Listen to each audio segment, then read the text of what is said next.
अस्सलामुअलैकुम। विर्चुअल यूनिवर्सिटी के new semester fall 2024 की कोर्स सिलेक्शन का लिंक जो है वो ओपन हो चुका है। आज की वीडियो में हम इसकी तमाम डिटेल्स देखेंगे। अगर आप मेरे चैनल पर नए हैं तो मेरे चैनल को सब्सक्राइब करें और बेल आइकन पर क्लिक करें। सबसे पहले इसकी जो अनाउंसमेंट आई हुई है हम उसको ज़रा चेक करते हैं कि उसमें क्या चीज़ें बताई गई हैं। यहाँ पे आपको डिटेल बताई जा रही है कि आपकी कोर्स सिलेक्शन के जो भी रूल्स हैं उनको आपने कैसे फॉलो करना है। आपकी कोर्स सिलेक्शन जो है वो ऑलमोस्ट 1 मंथ के लिए ओपन रहेगी। ठीक है, इसकी 25 सितंबर से आज से यानी ये कोर्स सिलेक्शन ओपन है और इसको जो है ये 23 अक्टूबर तक ओपन रहेगी। ठीक है, अब क्या है कि ये जो स्टूडेंट्स जो हैं वो समर सेमेस्टर में, ठीक है, जिनका चल रहा है सेमेस्टर, वो उसमें इनरोल है, वो कब अपनी कोर्स सिलेक्शन कर सकते हैं? वो 12 अक्टूबर रिज़ल्ट के बाद वो अपनी जो है कोर्स सिलेक्शन वो कर सकते हैं। अभी फ़िलहाल वो कोर्स सिलेक्शन जो है वो नहीं कर सकते क्योंकि उनका भी समर सेमेस्टर चल रहा है जो इसमें इनरोल है। कुछ इसमें इंपॉर्टेंट नोट्स हैं। जो न्यूली एडमिट स्टूडेंट्स हैं फर्स्ट सेमेस्टर के, उनको कोर्स सिलेक्शन करने की ज़रूरत नहीं है क्योंकि जिनका फर्स्ट सेमेस्टर है, और ऐसे स्टूडेंट्स जो बीएस एंट्री रूट के ज़रिए जिनका एडमिशन हुआ है या जिनका जो है जिनको एग्जामिशन मिली है, उनका 5th सेमेस्टर है, वो उसके अकॉर्डिंग फिर अपनी कोर्स सिलेक्शन करेंगे। थोड़ा सा फ़र्क है, बीएस में जिन लोगों ने फर्स्ट सेमेस्टर में एडमिशन लिया है वो कोर्स सिलेक्शन नहीं करेंगे, उनको प्री सिलेक्टेड कोर्सेज़ को पढ़ना पड़ेगा। जबकि ऐसे स्टूडेंट्स जिनको एग्जामिशन मिली है या जिनका पहले 2 साल का एडीपी या बीकॉम या बीए वगैरह था, उन्होंने 5th सेमेस्टर में एडमिशन लिया है तो उनको जो है कोर्स सिलेक्शन करनी पड़ेगी।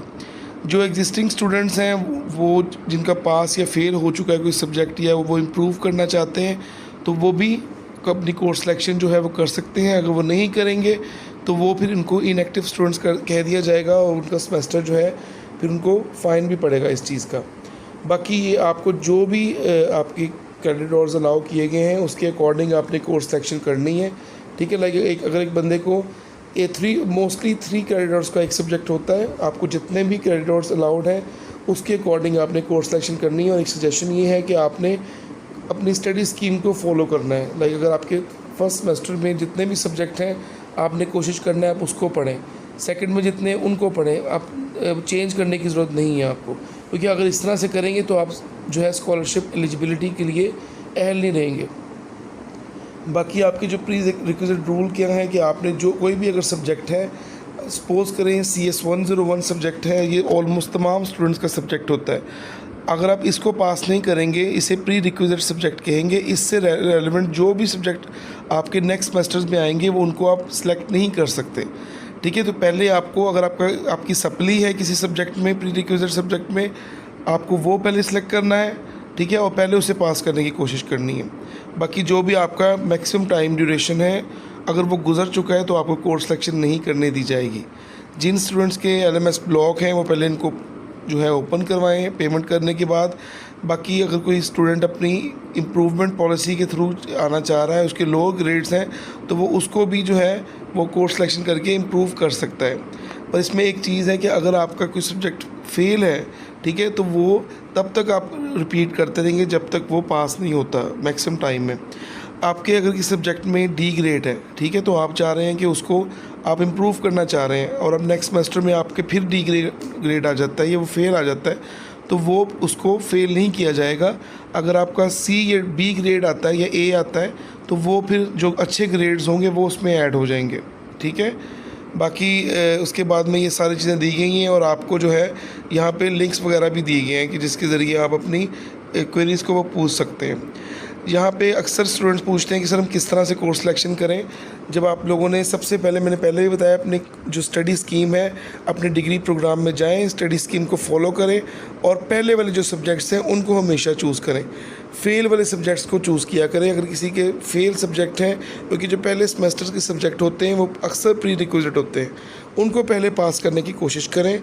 जो सेकंड लास्ट या लास्ट सेमेस्टर वाले स्टूडेंट्स हैं जिनकी इंटर्नशिप या प्रोजेक्ट हैं, वो मैं यही रिकमेंड करता हूँ कि अपने जो आपका जॉब करते हैं तो फिर आप प्रोजेक्ट चूज़ करेंगे। अगर जॉब नहीं करते या आपने जॉब से रिज़ाइन किया है या जैसे भी आपकी जो भी कंडीशंस हैं, आपने उसको फिर इंटर्नशिप को चूज़ करें। बाकी इससे रिलेटेड कोई भी इन्फॉर्मेशन आप चाहते हैं तो मुझसे रब्ता कर सकते हैं।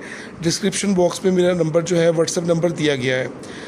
एक और चीज़ आपने के लिए बड़ी इंपॉर्टेंट है कि जो भी आपका सब्जेक्ट है उसके आगे कोर्स सिलेक्शन करते हुए आपने इलेक्टिव या रिक्वायर्ड देखना होता है, ठीक है। अगर रिक्वायर्ड है तो फिर वो आपको पढ़ना ही पड़ेगा, जब तक वो आप क्लियर नहीं करेंगे डिग्री आपको नहीं मिलेगी। अगर इलेक्टिव है तो उसको आप चेंज भी कर सकते हैं। के सामने एक स्टूडेंट का LMS लॉगिन आ रहा है, यहाँ पे इसके जो है कोर्स सिलेक्शन का लिंक ओपन हुआ हुआ है, ठीक है।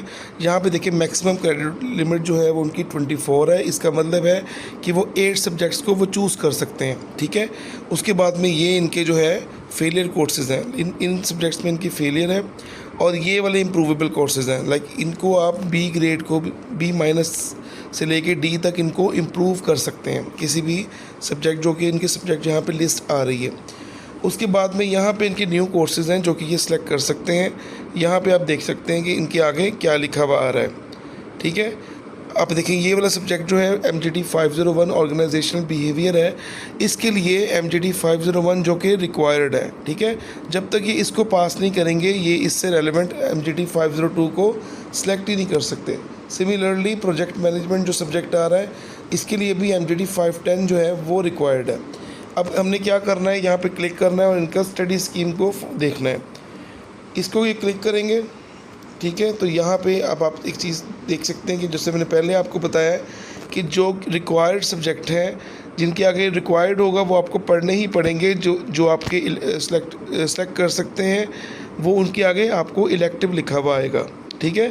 तो इनमें से आपकी चॉइस होगी, आपने डिटेल इसकी पढ़ लेनी है, दोनों में से एक आपने चूज़ करना है। इस तरह से आप कोर्स सिलेक्शन कर सकते हैं। कोई भी इससे रिलेटेड कोई भी इंफॉर्मेशन हो तो आप मुझसे रब्ता कर सकते हैं। Hope for the best. अल्लाह हाफ़िज़।